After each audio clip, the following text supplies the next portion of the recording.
आज का टॉपिक होगा आपका जीव विज्ञान।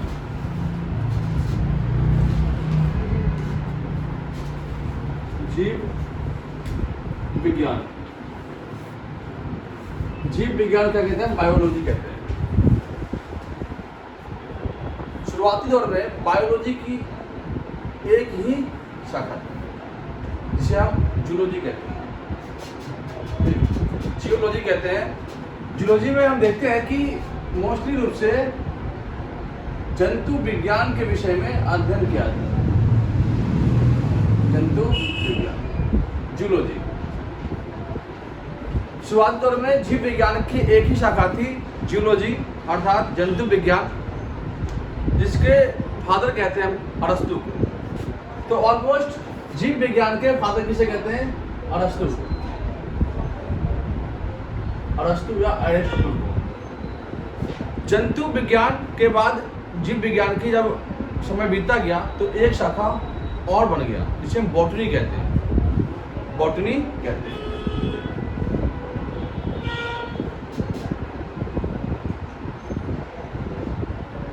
बॉटनी, ये हो गया आपका जियोलॉजी।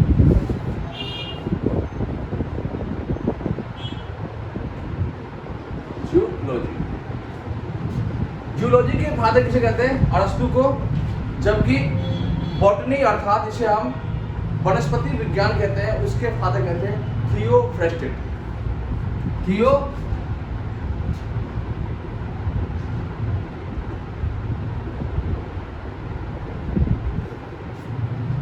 और इसके फादर अरस्तु।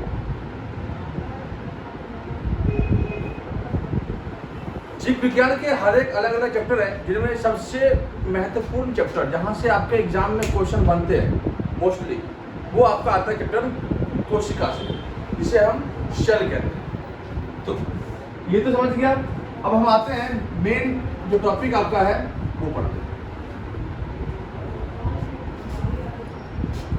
कोशिका।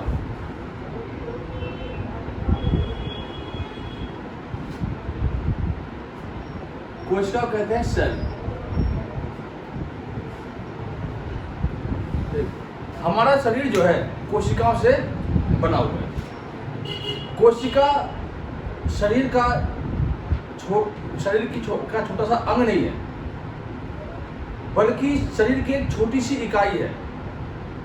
हमारा शरीर जो है लाखों कोशिकाओं से बना हुआ है। कोशिका की खोज सबसे पहले किसने की? चाहे जीवित हो या मरी हुई कोशिका हो, सबसे पहले मरी हुई कोशिका की खोज की। ठीक।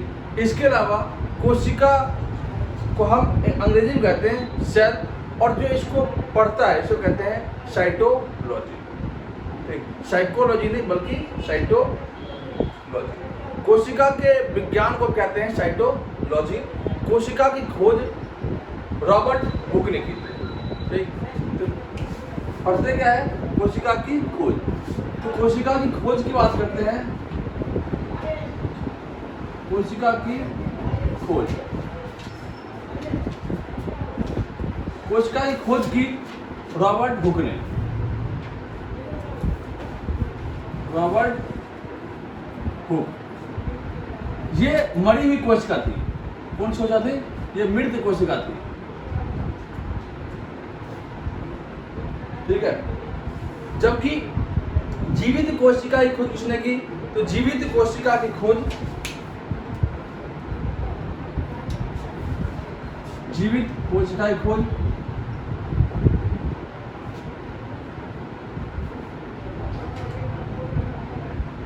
कोशिका की खोज ल्यूवेन हॉक ने की थी। ल्यूवेन हॉक ने की थी। याद करने की का बहुत बढ़िया तरीका है। अगर मृत हो तो लास्ट नाम क्या है? हुक, और जीवित हो तो हॉक। हुक और हॉक। जीवित को मरी हुई कोशिका की खोज रॉबर्ट हुक ने। तो ऐसा ही कहते हैं कि कोशिका की खोज किसने की? तो रॉबर्ट हुक ने। चाहे वो मरी कोशिका खोजे चाहे वो जीवित खोजे, खोजा तो पहले उसी ने है। तो जीवित कोशिका की खोज की थी ल्यूवेन हॉक ने, जबकि मरी कोशिका की खोज की थी रॉबर्ट। इसके बाद कोशिका सिद्धांत, कोशिका सिद्धांत, कोशिका सिद्धांत दिया था स्लाइडेन और स्वान ने। स्लाइडेन और स्वान नामक वैज्ञानिक ने कहा कि हमारा शरीर जो है वो लाखों कोशिकाओं से बना हुआ है। अगर हम अपने शरीर का कोई भाग काटते हैं तो वहाँ कोशिका मर जाती है, फिर आसपास की कोशिकाएं जो है उस कोशिका को वहाँ की कोशिका को कवर करती है और जो है को ठीक करता है। मान लो कि यहाँ पे ऐसे मारा और जोर से मार दिया तो मतलब यहाँ पर लोग काला हो गया, तो मान लो क्या हो गया, यहाँ कोशिका मर गई। बाद में धीरे धीरे काला, ऐसा तो नहीं हमेशा के लिए ऑलमोस्ट हो जाएगा काला, बाद में क्या हो जाएगा वो ठीक हो जाएगा। ठीक, तो हमारे कोशिका जो है, हमारे शरीर जो है पूरे कोशिका से बना हुआ है। किसने कहा? स्लाइडेन एवं स्वान। ठीक है, अब कोशिका के विषय में कहा जाता है कि जिस प्रकार से, अब मान लो समझने का सबसे बेहतरीन तरीका है, जिस प्रकार से कोई घर बनाने के लिए, मान लो कि घर बनाने के लिए ये मान लो घर और यहां लिख दिया मैंने आपको शरीर। घर बनाने के लिए क्या जरूरत पड़ेगी? ईंट। तो ईंट को हम अगर जोड़ेंगे, ईंट को जोड़ेंगे तो क्या बनेगा? ईंट को जोड़ने से क्या बनेगा बताओ? ईंट को जोड़ने से क्या बनेगा? दीवार। उसी प्रकार से कोशिका अर्थात सेल को जोड़ने से क्या बनेगा? ऊतक। ऊतक। दीवार को जोड़ने से क्या बनेगा? एक कमरा बन जाएगा। क्या बनेगा? ऊतक। दीवार को जोड़ने से क्या बनेगा? एक कमरा बन जाएगा।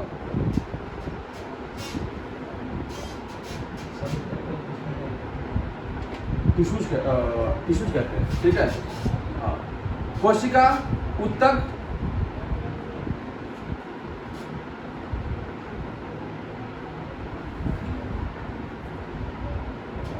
कमरा बन गया। ऊतक को जोड़ने क्या बनेगा? अंग बनेगा, ऑर्गन बनेगा। अगर हम कमरे को जोड़ दें तो क्या बनेगा? तो कमरे को जोड़ने के बाद बनेगा आपका एक पूरा घर। और अंग को अगर हम ज्वाइन कर दें क्या बनेगा? ये बन जाएगा आपका पूरा शरीर। अब देखो कि कोशिका ने किस प्रकार से काम किया।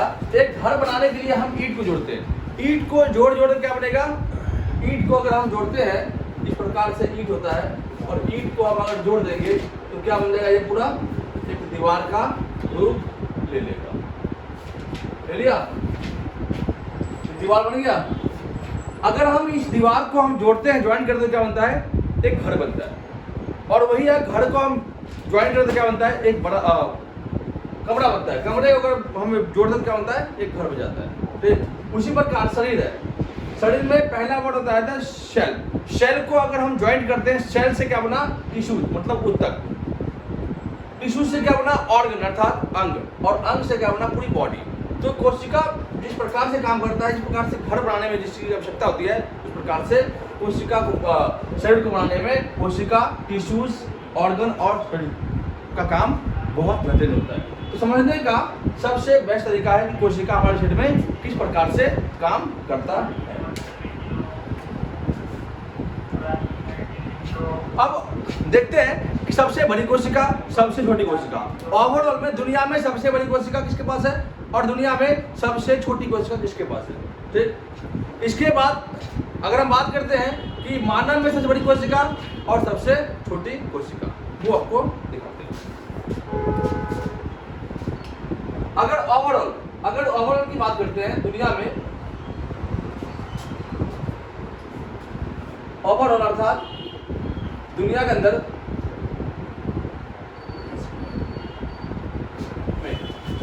सबसे बड़ी कोशिका, सबसे बड़ी कोशिका अर्थात सबसे बड़ा सेल कौन सा होगा? तो शुतुरमुर्ग के अंडे का, शुतुरमुर्ग के अंडे का। और दुनिया में सबसे छोटी कोशिका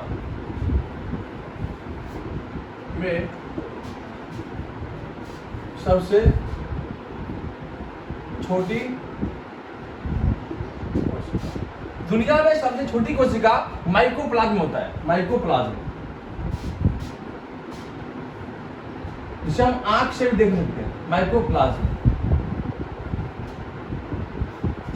अगर हम शुतुरमुर्ग के अंडे की बात करते हैं तो शुतुरमुर्ग का एक अंडा जो होता है वो एक तरबूज के समान होता है।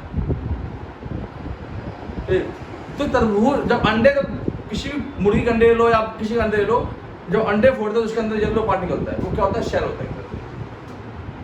वो क्या होता है, शेल। वही डेवलप होकर बाद में चूजा बनता है। ठीक, तो इसी प्रकार से शुतुरमुर्ग का अंडा इतना बड़ा होगा तो उस अंडे के अंदर कितने बड़े शेल होंगे। तो दुनिया के अंदर सबसे बड़ा शेल किसके पास है, शुतुरमुर्ग के पास है। और दुनिया में सबसे छोटी कोशिका माइकोप्लाज्म की होती है। ठीक, अब आते हैं कि इंसानों के अंदर, इंसानों के अंदर मानव शरीर में सबसे छोटी कोशिका, सबसे छोटी कोशिका, कोशिका मानव में, और सबसे बड़ी कोशिका मानव। मानव में सबसे छोटी कोशिका की बात करते हैं तो शुक्राणु में होता है, उसे हम स्पर्म कहते हैं। ठीक, ये किसे पाया जाता है, तो मेल में। और वही सबसे बड़ी कोशिका की बात करते हैं वो अंडाणु, अंडाणु जिसे हम ओवम कहते हैं।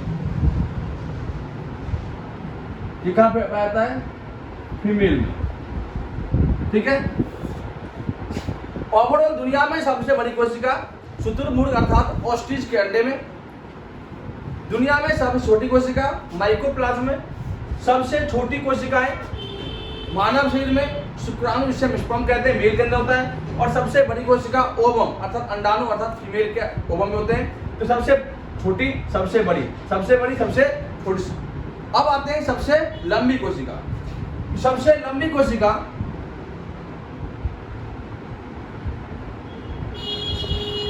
सबसे लंबी कोशिका ब्रेन के अंदर पाई जाती है, ब्रेन के अंदर।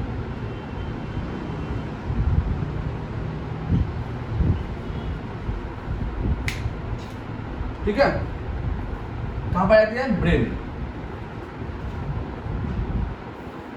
यहां तक आपने लिख लिया आपने। आगे अब सबसे ज्यादा कोशिका विभाजन कहां होता है और सबसे ज्यादा कहां नहीं होता है।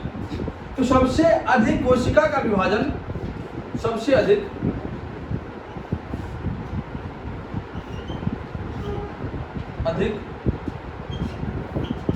कोशिका का विभाजन और सबसे कम कोशिका विभाजन अर्थात ना के बराबर। सबसे अधिक कोशिका विभाजन होता है आपका लीवर में। कहां होता है, लीवर में।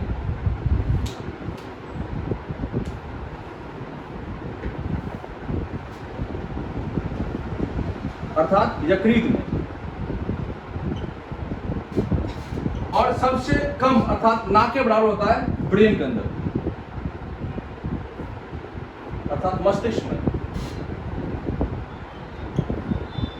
तो सबसे अधिक कोशिका सेल डिवीजन होता है आपका लीवर में अर्थात यकृत में। जहां सबसे अधिक, इसका फायदा है, फायदा यह है कि जहां पे सबसे अधिक कोशिका का डिवीजन होगा वो जल्दी वो जो पार्ट होता है बॉडी का वो जल्दी ठीक हो जाता है।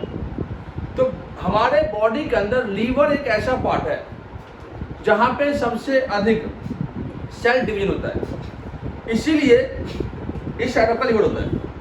ठीक, तो इसीलिए डॉक्टर, अगर आपका लीवर खराब हो जाता है तो जहां से खराब होता है तो काट के फेंक दिया जाता है, तो वो बाद में अपने आप कवर हो जाता है। अगर आपको किसी ने चाकू मार दिया, या मान लो कोई चाकू मारने आ रहा है तो वो रुक, मारना है यहाँ मारना, ठीक, यहाँ मारना। और मार जब देगा तो आप जाएगा डॉक्टर के पास, डॉक्टर साहब ये चाकू मार दिया, कहा यहाँ पे कोई दिक्कत नहीं, ठीक हो जाएगा। गलती से अगर इधर मार दिया तो स्प्लीन खत्म, किडनी खत्म। तो इधर कभी लड़ाई वड़ाई हो कि आपकी कुछ चाकू मारने क्यों आएगा? मारने आए बोलना, तुम मार ले अपने आप अंदर। अगर मारने आए बोलना भाई इधर मार। अगर आपको पता है कि अगर चाकू लगी तो इधर के पार्ट को हम ठीक कर लेंगे, लेकिन इधर के पार्ट को हम ठीक नहीं कर पाएंगे, क्योंकि इधर के पार्ट में लीवर होता है और लीवर के अंदर सेल डिवीजन अधिक होता है। कई बार आपने सुना होगा कि किसी का पूरा लीवर खराब होता है तो लीवर डोनेट किया जाता है, तो उसी के परिवार फैमिली में मैचिंग करके जिसका लीवर मैच जाता है उसके लीवर को काट करके उसमें ज्वाइंट कर दिया जाता है। तो लीवर हमारे शरीर में जल्दी ही रिकवर करता है। और कहाँ पे सेल डिवीजन नहीं होता? तो सेल डिवीजन नहीं होता आपका ब्रेन के अंदर, ना कि बराबर, मतलब होता ही नहीं है। होता कब है सेल डिवीजन? तो वो आपका ग्लियल सेल होता है, ग्लियल सेल 10% होता है, वही आपका ब्रेन के अंदर सेल डिवीजन करता है। तो इसीलिए कहते हैं कि ब्रेन के अंदर अगर चोट लग जाता है जल्दी वो ठीक नहीं होता। अगर आप एग्जाम्पल मानो, अगर आपके ऊपर कोई बल्ला लिया, बच्ची लिया या कोई पत्थर लिया, अगर मार दिया तो ऊपर की खोपड़िया आपका फट जाएगा, ठीक रहेगा, खून बहेगा, हल्का हल्का ठीक रहेगा। थोड़ा अंदर मारेगा तो अंदर जो हड्डी होता है वो टूट जाएगा, थोड़ा और अंदर मारेगा तो चलेगा, काम चलेगा, आप ठीक हो जाओगे। लेकिन वहीं अगर जोर से मार दिया और आपके ब्रेन के अंदर लग गया ना, तो वो कभी ठीक नहीं, क्योंकि पूरे शरीर की जो एमसीवी लाइन जो है वो हमारे ब्रेन के इस पार्ट में, और यहाँ अगर लग गया तो आपका ब्रेन कभी ठीक होने वाला नहीं है, और एमसीवी डाउन हो गया तो पूरे शरीर का लाइट फ्यूज हो गया। एग्जाम्पल में आपने देखा हो घर के अंदर लाइट होती है, लाइटें हैं, कई बार क्या होता है कहीं पर शॉर्ट सर्किट हो जाता है तो एमसीवी अपने आप डाउन हो जाता है, पूरा घर का लाइट खत्म। तो अगर आपका ब्रेन तो है पूरा मेन पार्ट, अगर यहीं पे शॉर्ट सर्किट हो जाए तो एमसीवी डाउन, और जहाँ एमसीवी डाउन तो आपका शरीर काम करना बंद हो जाएगा, आप कुछ नहीं बोल पाओगे। तो इसीलिए पुलिस वाले कहते हैं कि आपको हेलमेट लगा के चलना है। आर्टिकल 21 कहता है कि आपको जीवन जीने का अधिकार है, लेकिन मरने का अधिकार कानून आपको नहीं देती। ये विचित्र बात है। कानून भी यहां तक कहती है कि आपको केवल जीने का ही अधिकार है, मरने का अधिकार आपके पास नहीं है। इसलिए आप बी सेफ ड्राइव करें, बी सेफ, हेलमेट पहन के ड्राइव करें। समझ रहे हो बात को? अभी हाल ही में बहुत बड़े बड़े कार एक्सीडेंट होते हैं। अभी मान लो एक यूट्यूबर था, तो एक यूट्यूबर 1000 जिसका आईडी है, वो बाइक चला था यमुना एक्सप्रेसवे पे, ठुक गया, लगा खंभा में, उसका सर खत्म, वहीं पे डेड हो गया। आपने एक मूवी देखी होगी क्योंकि, सलमान खान की मूवी है, तो सलमान खान प्यार करता है एक अमीर लड़की से, तो इसलिए कहते हैं लंबे लंबे हाथ मत पैर मत मारो, अगर मार रहे हो तो सोच समझ के मारो। सलमान खान ने एक ही बार छलांग मार दिया। जब लड़की के बाप को पता चला, लड़के के बाप का डॉक्टर सलमान खान का इलाज करने ले गया, सलमान खान का एमसीवी डाउन कर दिया। अब जब एमसीवी डाउन हो गया, सलमान खान कुछ बोल ही नहीं रहा था, घूमा बिल्कुल चुपचाप, क्या हो रहा है पता ही नहीं चल रहा उसको। आपने गजनी देखी हो, गजनी, ब्रेन में चोट लगा, सब कुछ भूल गया, कई बार याद आता है, कई बार चले जाता है। तेरे नाम देखा होगा आपने, ब्रेन खराब हो गया उसका। तो अगर बॉडी के पार्ट के अंदर अगर आपका एमसीवी खत्म हो गया, आपका ये एमसीवी ढीला हो गया, एक भी अगर गया, जिस पार्ट का एमसीवी गया वो पार्ट काम करना बंद हो गया। तो आप देखोगे ब्रेन के अंदर कोशिका डिवीजन कम होता है, इसलिए ब्रेन के अंदर बीमारियां बहुत कम होती है। आप कहोगे कैंसर नाम की बीमारी ब्रेन के अंदर होता है, लेकिन ब्रेन में कैंसर नहीं होता, वो ब्रेन ट्यूमर होता है। कैंसर होता क्या है? कैंसर होता है कि एक तरह से अनकाउंटेबल सेल डिवीजन यहाँ होता है, जिस एनी पार्ट ऑफ बॉडी, शरीर के किसी भाग में अगर अनकाउंटेबल सेल डिवीजन होना शुरू हो गया तो वहां पर क्या होगा? कैंसर जैसी बीमारी। कैंसर कोई बीमारी नहीं है। कैंसर क्या है? Uncountable any body part any body part uncountable cell division called is cancer. कोई ऐसा नहीं है कि क्या होता है कि बॉडी पार्ट में कोई भी ऐसा शरीर जहां पे हद से ज्यादा सेल डिवीजन हो। जैसे मान लो कि आपने खाना खाया, आपके शरीर क्षमता में जितना खाना है उतना खा लिया।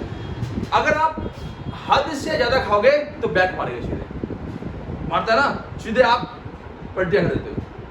तो कोई भी चीज़ है अगर आप ज़रूरत ज़्यादा होता है, एक्स्ट्रा हो जाएगा तो क्या होगा, आपके शरीर में बीमारियाँ उत्पन्न करेगा। तो कैंसर कोई बीमारी नहीं है। ब्रेन के अंदर 10% ग्लियल सेल के कारण क्या होता है, ब्रेन के अंदर ब्रेन ट्यूमर जैसी बीमारी उत्पन्न होती है। शुरुआती दौर में अगर ब्रेन ट्यूमर को खोज लिया जाए कि भाई ब्रेन ट्यूमर हो रखा है तो ठीक हो जाएगा, नहीं तो कैंसर का आज तक कोई पक्का इलाज नहीं मिला। जैसे मान लो कोरोना का इलाज है नहीं है, अगर स्टार्टिंग दौर में चल गया पता, टीका लगा का ठीक कर देगा, क्वारंटाइन कर सकते हैं। रेबीज जब कुत्ते ने काट लिया, जब तक कुत्ते ने आपको काटा और जब तक रेबीज आपके शरीर में नहीं फैला तो आप सेफ है। और जैसे ही रेबीज आपके ब्रेन के अंदर पहुंचा, क्योंकि रेबीज को बीमारी जो सीधे ब्रेन पे अटैक करता है, और जैसे ही ब्रेन पे अटैक किया आपको कोई दुनिया का कोई डॉक्टर नहीं बचा सकता अगर रेबीज आपको हो गया तो। इसलिए कहते हैं जैसे कुत्ता काटा आप इंजेक्शन लगवा दो, भले ही आपको दांत ना लगाओ, भले ही आपका ब्लड ना गया हो, फिर भी आप जाकर के इंजेक्शन लगवाओ। और आवारा कुत्ते से ज्यादा बच के रहना, तो कुछ ऐसे कुत्ते होते हैं जिसका रिएक्शन 2 से 3 घंटे में दिखाता है। तो जितना जल्दी हो सके आप जाओ, क्योंकि अगर रेबीज का मतलब वायरस अगर आपके ब्रेन में पहुंच गया तो ब्रेन पर जैसे पहुंचेगा, कुत्ता कहेगा जैसे मैं भोगता हूं वैसे भोग, आप कहते हो ना, कुत्ते ऐसे लाट टपकाता है ना, वैसे आपका लाट टपकेगा। कुत्ते ऐसे हरकतें करते हैं, ऐसे चलोगे आप तो प्रॉपर तरीके से आपके शरीर में रेबीज फैल जाता है। इसलिए कहते हैं कि ब्रेन को हमेशा सेफ रखने के लिए हेलमेट पहनो। अगर कोई ऐसा वायरस निकलता है जैसे कि कुत्ते काट लिया तो फटाक जाकर इंजेक्शन लो। तो अगर आप शुरुआती दौर में इंजेक्शन लेकर ठीक कर लेते हो तो आपकी बीमारियां जो है जल्दी खत्म हो जाती है। तो ये हो गया आपका अपनी कोशिका के थोड़े से पार्ट। अब हम इसके मेन पार्ट को पढ़ते हैं।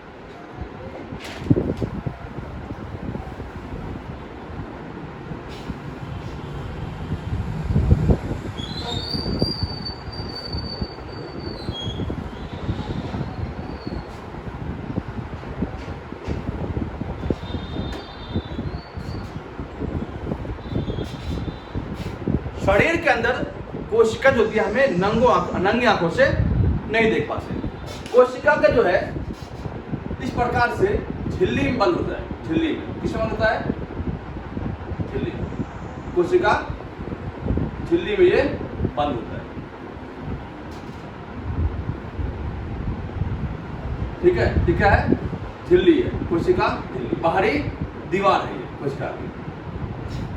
इसी के अंदर कोशिका के अलग अलग पार्ट है। एक तो कोशिका पहले छोटी, इसके अंदर अलग से इसके पार्ट। हमारा बॉडी है ना, बॉडी के अंदर ये हाथ है, तो इस प्रकार से कोशिका के अंदर इसके पार्ट। जैसे फर्स्ट पार्ट आपका है माइटोकॉन्ड्रिया। माइटोकॉन्ड्रिया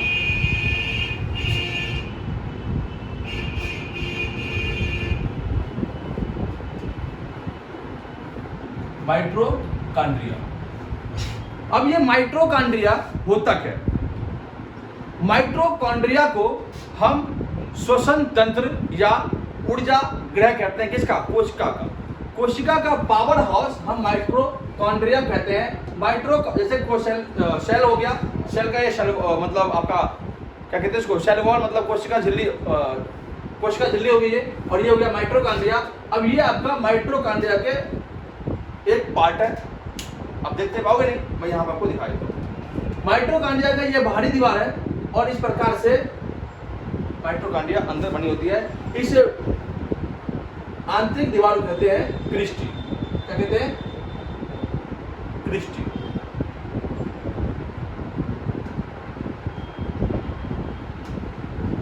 क्रिस्टी कहते हैं।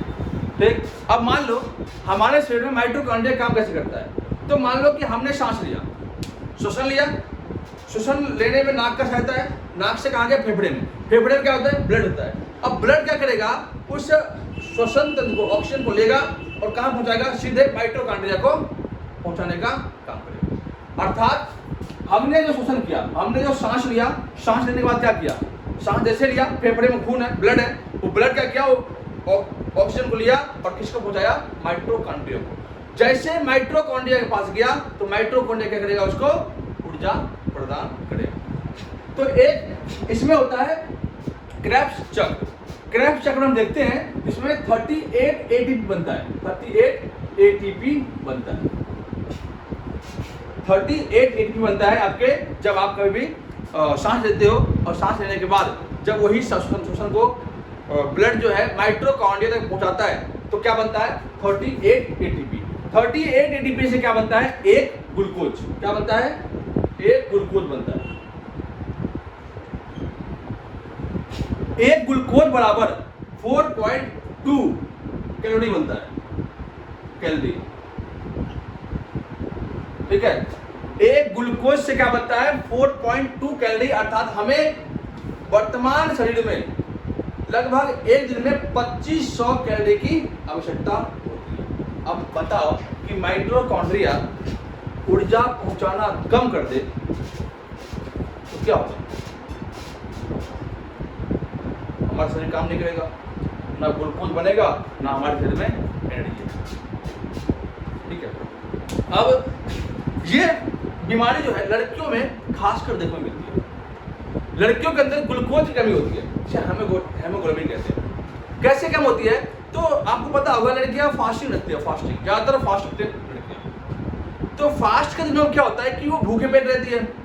अब माइटोकॉन्ड्रिया को जब ऊर्जा नहीं मिलेगा तो वो ग्लूकोज कैसे बनाएगा, और जब ग्लूकोज बनाएगा ही नहीं तो ब्रेन कहेगा तो हमें भोजन देगा ही नहीं, तो हम काम कैसे करेंगे, लड़कियां हो जाती बेहोश, खत्म, फिट होता है ना। लड़कियों को ऑलमोस्ट चक्कर आने का मेन कारण है कि उनके अंदर ग्लूकोज की बहुत बड़ी कमी होती है। और ग्लूकोज कम कैसे होता है, तो मान लो कि ज्यादातर वो फास्टिंग में रहती है, इसलिए, ठीक। तो उन लड़कियों को देखो, तो हमारे शरीर में माइटोकॉन्ड्रिया जो है 38 एटीपी को मिला करके एक ग्लूकोज बनाता है, और एक ग्लूकोज बराबर 4.2 कैलोरी उत्पन्न करता है। और हमारे शरीर के अंदर, एक मानव शरीर के अंदर प्रत्येक दिन लगभग 25 कैलोरी की आवश्यकता होती है। अगर 2500 कैलोरी आपके अंदर बर्न हुआ तो आप फिटफाट है, अगर आपके अंदर कम हुआ तो आप हो जाओगे ढील। तो माइटोकॉन्ड्रिया किस प्रकार से काम करता है वो अपने, दूसरा अंग इसका है गोल्जी बॉडी। माइटोकॉन्ड्रिया की खोज की थी ऑल्टमैन ने, ऑल्टमैन ने इसकी खोज की। इसे हम ऊर्जा ग्रह कहते हैं, ऊर्जा ग्रह या पावर हाउस कहते हैं इसे, ठीक है। तो माइटोकॉन्ड्रिया की खोज की थी ऑल्टमैन ने, इसे हम ऊर्जा ग्रह कहते हैं।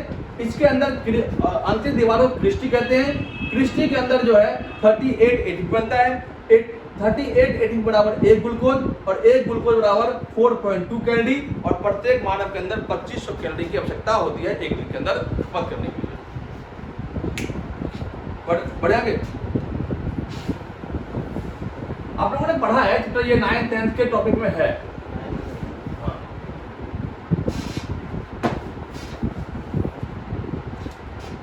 गोल्जी बॉडी, जिसकी खोज कैमिनो गोल्जी ने की थी, इसका नाम है गोल्जी बॉडी, गोल्जी बॉडी। इसकी खोज कैमिनो गोल्जी ने की थी, कैमिनो गोल्जी।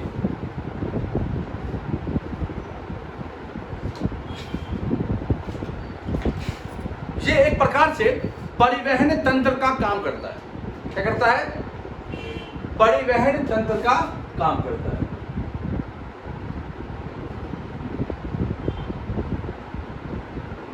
अर्थात सेल के अंदर कोशिका का परिवहन तंत्र किसे कहते हैं, तो गोल्जी बॉडी। अब ये करता क्या है, क्या परिवहन करेगा, तो एग्जाम्पल में बॉडी के शरीर के अंदर जहां पे कोशिका, जहां पे एनर्जी कम होगा उस जगह पे एनर्जी पहुंचाने का कार्य करेगा। जब तक सेल के अंदर एनर्जी जाएगा नहीं तब तक सेल वहां से काम नहीं करेगा। मान लो कि अभी मैं बोल रहा हूं तो हमारे शरीर में अभी सेल कहाँ ज्यादा एनर्जी कहाँ चाहिए, मुंह के अंदर। अभी मैं आपको नॉर्मली बोल रहा हूं, अगर यहाँ पे सेल नहीं पहुंचा तो कैसे बोलूंगा, आपको जाने की आवश्यक, मतलब आपने देखा है ना कि बिल्कुल स्लो हो जाएगा और कभी क्या होगा बोलते बोलते रुक गया। तो गोल्जी बॉडी क्या करता है, जैसे धावक है, कोई धावक है दौड़ने काम करता है, तो वो दौड़ने काम करता है कहाँ से ऊर्जा, पैरों के अंदर। और अगर गोल्जी बॉडी ऊर्जा पहुंचाया ही नहीं क्या होगा, धावक रुक जाएगा, और जहां रुकेगा जहां ऊर्जा नहीं गया वही वो ढेर हो जाएगा। कोई मजदूर काम करता है तो कहाँ चाहिए, हाथ के अंदर। अब चले पता है ईंट भाग ले जा रहा है, एनर्जी पहुंचाया नहीं, ईंट लेकर गया वहीं पे। तो गोल्जी बॉडी हमारे शरीर में बहुत ही बढ़िया काम करता है। अगर गोल्जी बॉडी नहीं होता तो आज मैं आपके सामने बोल नहीं पाता। तो कोशिका के अंदर परिवहन तंत्र का काम करता है आपका गोल्जी। कोई दिक्कत? अब अगला आते हैं हम सेंट्रोसोम।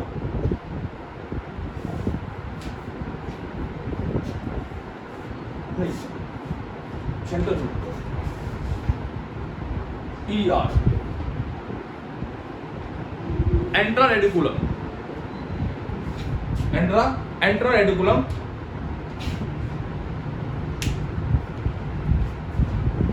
इसे कहते हैं अंतःप्रदत्त जालिकाएं।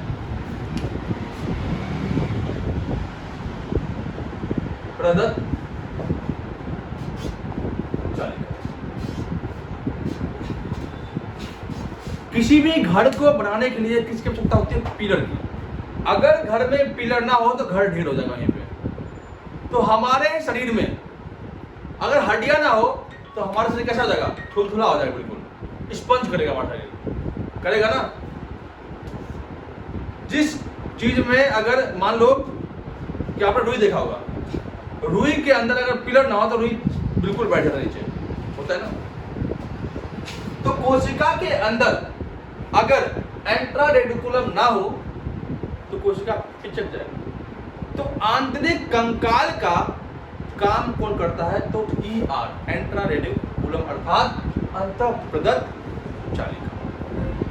एंट्रा रेडिकुलम के अंदर देखते हैं कि जो पिलर होता है वो कुछ इस प्रकार का होता है। एक पार्ट इसका होता है स्मूथ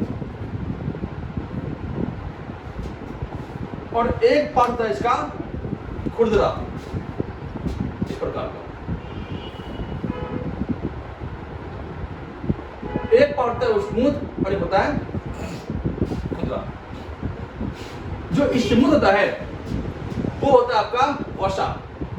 वसा मतलब चर्बी, ठीक। और जो स्मूथ होता है और खुरदरा होता है, ये होता है आपका प्रोटीन।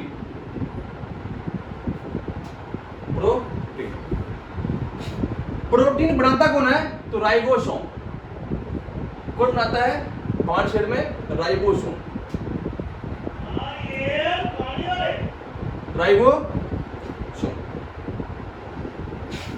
तो हमारे शरीर के अंदर जो ER है, अंतःप्रदत्त जालिकाएं, उसके अंदर आंतरिक कंकाल काम करता है। ये आंतरिक कंकाल के दो पार्ट होते हैं, एक होता है आपका स्मूथ और एक होता है आपका प्रोटीन युक्त, ठीक है।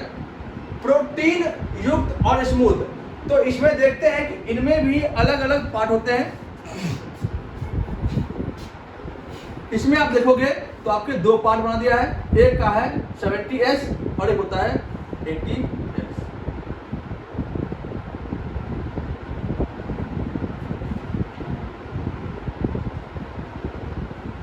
जितने भी छोटे जीव होंगे उसमें 70S पाया जाएगा और जितने ही बड़े जीव होंगे उनमें आपका 80S पाया जाएगा। जैसे हमारे में 80S है और छोटे जीवों में 70S प्रोटीन पाए जाते हैं। अब बात करते हैं कि हमारे मानव शरीर में अगर आप देखोगे तो चर्बी जो होती है वो महिलाओं के अंदर ज़्यादा होती है। इसीलिए आप देखोगे अगर मेरा आप वजन कितना है, लगभग में 80 किलो अप्रॉक्सीमेटली है। अगर मेरे बगल में अगर 80 किलो की महिला आ जाए तो वो बहुत ही भयंकर दिखेगी, बहुत ही अलग दिखेगी। क्यों? क्योंकि महिलाओं के शरीर की हड्डियां हल्की होती है लेकिन चर्बी बहुत मोटी होती है। जैसे चर्बी काम क्या होता है, चर्बी हमें ठंड से बचाता है। अब मान लो ये हाथ है, इस हाथ की चर्बी बहुत मोटी होती है, किसी को अगर एक बार ढंग से लगा दो उसका गाल झकझोर जाता है। पैर की चर्बी देख लो, अब हम 80 किलो का और ये पैर की चर्बी जो है और पैर की हड्डी जो है इस 80 किलो इंसान को उठा रखा है। आपने गौर किया? इस मोबाइल के ऊपर कोई मोबाइल ले लो, उसके ऊपर आप 80 किलो का वेट रख दो, मोबाइल का चुम्बन निकलेगा ना। अब सोचो कि हम 80 किलो का भार जो है ये पैर की हड्डी और चर्बी सहता है। चर्बी जो है हमें ठंड से बचाता है। इसलिए आप देखते होंगे कि महिलाएं जो है ठंड के दौरान कम कपड़े पहन के भी बारात में चली जाती है और वही पुरुष ऐसे कामते रहता है ऐसे। और गलती से अगर वो अपनी वाइफ के साथ चला गया, अगर वो लड़का या हस्बैंड और वाइफ चले गए, अगर पार्टी में दोनों चले गए, तो आप देखोगे कि जो लड़कियां होती हैं उनको ठंड बिल्कुल लगती है, वो पता नहीं स्कर्ट में आती है। क्यों? क्योंकि साइंस के मुताबिक उनके अंदर चर्बियां ज्यादा होती है, ठंड उनको लगता नहीं है। लड़के जो है बेचारे ठंड से कांपते रहते हैं। तो लड़कियों कहते हैं लड़का चलो घर चलते हैं, नहीं और हम खाएंगे, हमें खाने दो, हम आए हैं अभी और खाना है हमें। तो लड़का को इतना समझ होना चाहिए कि भैया उसकी चर्बी मोटी है तो उसको अपने हाल में छोड़ दो, तुम अपने हाल में जाओ, आराम से कंबल उम्बल लेकर बैठ जाओ। ऐसा होता है ना वैसा। ठीक, तो लड़कियों के अंदर ये चर्बी वाला पार्ट अधिक होता है और लड़कों के अंदर हड्डियां मजबूत होती, चर्बियां कम होती। ठीक, तो ये आपका एंट्रारेडिकुलम और राइबोसोम काम है। एंट्रारेडिकुलम जो है एक तरह से आंतरिक कंकाल काम करता है और राइबोसोम जो है प्रोटीन बनाने का कार्य करता है। अब नेक्स्ट पार्ट आपका है सेंट्रोसोम।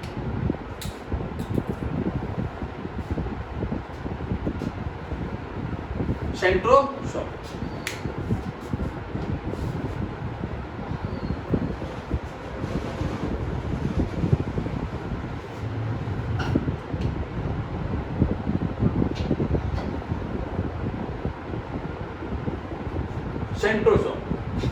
सेंट्रोसोम क्या करता है, कोशिका को दो भागों में विभाजन करने का काम करता है। तो विभाजन का मतलब ये नहीं है कोशिका का जो है अलग हो जाना, मतलब एक ही कोशिका से दो कोशिका बन जाना क्या कहलाता है, विभाजन कहलाता है। मतलब एक कोशिका से दो बन जाना क्या कहलाता है, कोशिका विभाजन कहलाता है। मान लो ये कोशिका है, ये क्या बन गया, दो पार्ट में बट गया, एक पार्ट दो पार्ट, ये क्या हो गया, कोशिका विभाजन हो गया। तो कोशिका विभाजन करता कौन है, सेंट्रोसोम। अगर कोशिका विभाजन नहीं होगा तो हमारा शरीर जो है काम नहीं करेगा। अब मान लो कि जहां पे कोशिका का डिवीजन होना चाहिए वहां पे नहीं हो रहा है। अब मान लो कि आपका लीवर खराब हो गया, लीवर ठीक ही नहीं हो रहा है, अब वहां पे शरीर डिवीजन नहीं हो रहा है, तो अंत में क्या होगा, लीवर काटना पड़ेगा और लीवर खत्म हो जाएगा, आपका काम खत्म हो जाएगा।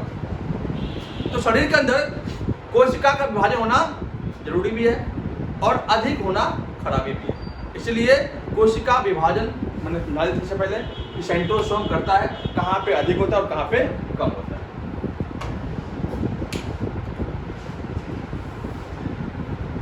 आगे आपका है वैक्यूल्स।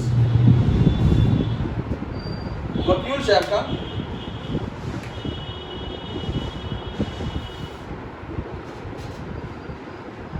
वैक्यूल, जिसे हम रसधानी कहते हैं।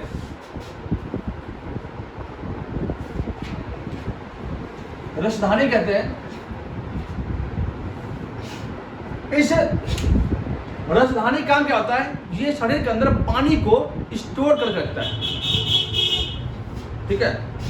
हमारे शरीर के अंदर पानी स्टोर करता कौन है? वैक्यूल्स। तो हर एक इंसान के अंदर लगभग 70% पानी होता है। तो आप कहोगे कि 70% पानी होता है, तो पानी है कहाँ? पेट में तो पानी है ही नहीं, तो क्या सारा पानी पेट में ही है? तो पेट में तो भैया 1-1.5 लीटर पानी होता है। सारा पानी होता कहाँ है? तो सेल के अंदर वैक्यूल्स में होता है, थैली में बंद होकर रहता है। आप कहोगे कि 100 किलो का आदमी है, तो उसके अंदर 70% पानी होगा, मतलब 30 किलो का नहीं होगा? ऐसा नहीं है। 70% पानी मतलब पानी होना जरूरी है शरीर में। अगर आपके अंदर पानी की कमी होती है तो आप आगे काम नहीं कर पाते। इसलिए आप देखते हैं कि हर एक इंसान के अंदर लगभग 70% पानी होता है। दुनिया में 70% पानी भी है। दुनिया में देखते हैं कि पृथ्वी 30% पे है और 70% समुद्र पता है ना। तो हमारा शरीर भी ऐसा ही है, 70% पानी है, बाद बाकी शरीर। तो पानी कहाँ रहता है? आप जब वैक्यूल्स में रहता है। अगला आपका है न्यूक्लियस। न्यूक्लियस जो है, इसे कोशिका का ब्रेन कहते हैं। कोशिका का ब्रेन। अगर ये ना हो तो कोशिका काम ही नहीं करेगा। अब आपका ब्रेन है और ब्रेन ही आपका निकाल दे जाए तो आप क्या करोगे पता नहीं चलेगा। आप कहाँ जा रहे हो, नहीं जा रहे हो, कोई पता नहीं आपको, आप ऐसे ही घूमते रहो। तो न्यूक्लियस करता क्या है? इन सबको मॉनिटरिंग करता है। माइटोकॉन्ड्रिया को देखता है क्या ऊर्जा पहुंचा रहे वो, नहीं पहुंचा रहा तो बुलाता है माइटोकॉन्ड्रिया ऐसा ही है। जी बताइए ऐसा जी। तो आप काम क्यों नहीं कर रहे? तो कह रहे लड़कियां जो है ना आज फास्टिंग पे है, तो हमें ऊर्जा मिल रहा है, इसलिए हम काम नहीं कर रहे। फिर भी काम करना पड़ेगा। लड़कियों को खाना खिलाओ तो फिर भूख लगती है लड़कियों को, फिर पानी पीती है। गोल्जी बॉडी, भैया आप ऊर्जा पहुंचाने का काम क्यों कर रहे? एंटारेटिकुलम, भाई प्रोटीन वसा क्यों बना रहे हैं आप? राइबोसोम प्रोटीन क्यों बना रहा है? सेंट्रोसोम आप सेंट्रीन क्यों कर रहे हैं? वैक्यूल्स, पानी कहाँ है तुम्हारे अंदर, पानी कहाँ पे गया? न्यूक्लियस है सब काम करता है। तो न्यूक्लियस का काम क्या होता है? पूरे कोशिका के ब्रेनिंग करना, मतलब मॉनिटरिंग करना। अगर न्यूक्लियस नहीं हुआ तो कोशिका काम करना क्या, कुछ नहीं कर पाएगा। पता चले कुछ भी कर देगा वो किसी के साथ भी। ठीक। अब अगला आता है, लास्ट में अंदर आता है लाइसोसोम। लाइसोसोम की बात करते हैं तो लाइसोसोम इस कोशिका के सभी कोशिका अंगों का बाप है। क्या है? कोशिका का बाप लाइसोसोम।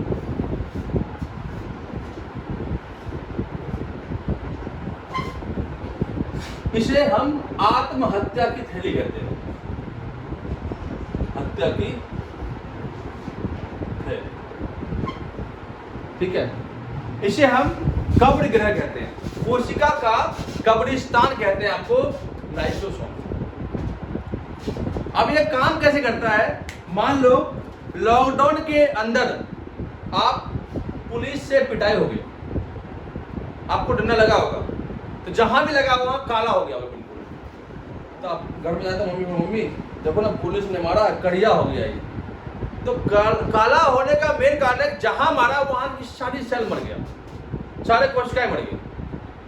तो जो आसपास की मान लो कि यहाँ मारा मैंने, ये काला हो गया और यहाँ के आसपास कोशिकाएं खत्म। तो आसपास जब कोशिकाएं खत्म हो जाएगी तो इधर से कोशिका आकर के देखे उधर करके, जैसे पड़ोसी में आग लगता है ना, कोई झगड़ा होता है, लड़ाई होती है, तो आप पड़ोसी में ताकत है करते हो, कुछ हुआ तो नहीं है। अगर ज़्यादा कुछ हुआ तो बचाने का काम करते हो।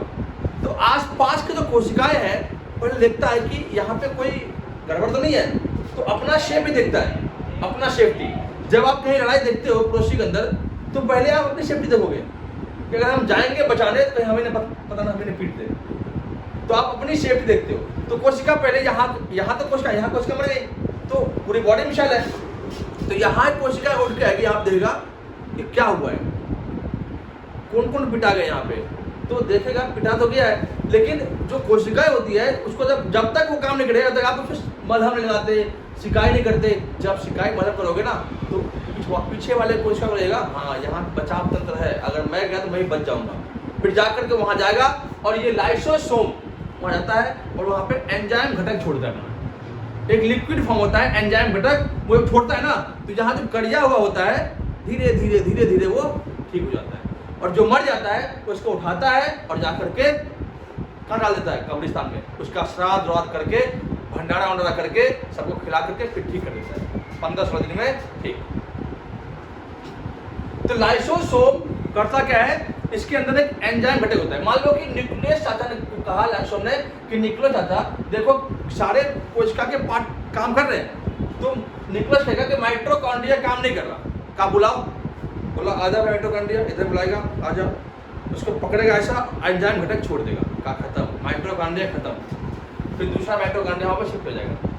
अब वही मान लो कि गोल्गी बॉडी, एंटाइडिकुलम, राइबोसोम, सेंट्रोसोम, वैक्यूल्स, ये सब ने न्यूक्लियस भी काम करना बंद कर दिया, कहा हम भी काम नहीं करेंगे। तो लाइसोसोम कहेगा अच्छा सबको पाल पोष मैं रहा हूँ, मुझे पता है ना मेरे अंदर क्या है, परमाणु बम से भी खतरनाक बम मेरे अंदर है, एटॉमिक बम है, अगर मैं फट गया एक बार तो सब फट जाओगे। तो जब कोई काम होता है ना तो अपने आप को फाड़ रहा है लाइसोसोम, और फाड़ करके इन सबको मार देता है। तो ऐसा तो नहीं है कि प्रॉपर क्षेत्र में जो है आपका कोशिका नहीं है, कोशिका तो पूरी बॉडी में, तो यहाँ कोशिका एक पार्ट की कोशिका बढ़ जाती है, फिर दूसरी पार्ट की कोशिकाएं। तो आशा करते हैं कि आप लोग को समझ में आया होगा ये पूरा सेल चैप्टर। सेल चैप्टर बहुत बड़ा है, ये तो आपके मानव के अंदर था, इसके अलावा ये तो जीव जंतु, मानव के अंदर जीव जंतु के अंदर था, और आपका पेड़ पौधे के अंदर अलग सेल होता है। तो पेड़ पौधे कितना पूछा जाता है आपके एग्जाम से, यही ज्यादा क्वेश्चन पूछा जाता है।